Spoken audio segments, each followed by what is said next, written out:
તો રામ રામ બધા મિત્રોને। આજે સવારમાં આપણે ગેસનો બાટલો બાંધીને બાઇક ઉપર ઉપડી ગયા ગેસનો બાટલો ભરાવવા માટે।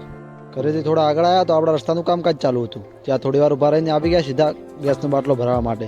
અને અહીંયા આવ્યા તો કૂતરું આપણી જોડે રમવા આવી ગયું, જોઈ લો। અને પછી બાટલો લઈ અને ઘરે મૂકીને આવી ગયા સીધા વાડે એને જોયું આપણું ટ્રેક્ટરમાં આગળના ટાયરમાં પંચર હતું, તો ફટાફટ ઉપડી ગયા ટ્રેક્ટરમાં પંચર કરવા માટે। કારણ કે આપણે આવ્યા તો પંચરવાળાની દુકાને એને જોયું તો પંચરવાળાની દુકાન તો બંધ હતી હજી। તો પછી થોડી વાર રાહ જોઈ ભાઈની, થોડી વારમાં ભાઈ આવી ગયો અને આપણું કામકાજ ચાલુ કરી નાખ્યું, ફટાફટથી પંચર બનાવી દીધું।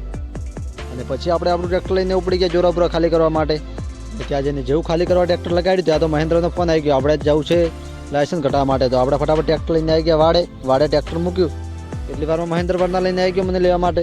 તો હું અને મહેન્દ્ર વર્ના લઈને ઉપડી ગયા ઓફિસ જવા માટે। ઓફિસ જઈને આપણું કામકાજ પતાવ્યું। એટલી વારમાં તો આપણું ટ્રેક્ટર ભરાઈને તૈયાર થઈ ગયું હતું। તો આપણે પાછા રસાણા ખાલી કરવા ઉપડી ગયા। તો વિડીયો સારો લાગ્યો હોય તો લાઈક શેર અને સબસ્ક્રાઈબ કરો। મળીએ નવા વિડીયો સાથે। આનો પાર્ટ 2 આવશે તો જોવાનું ભૂલતા નહીં।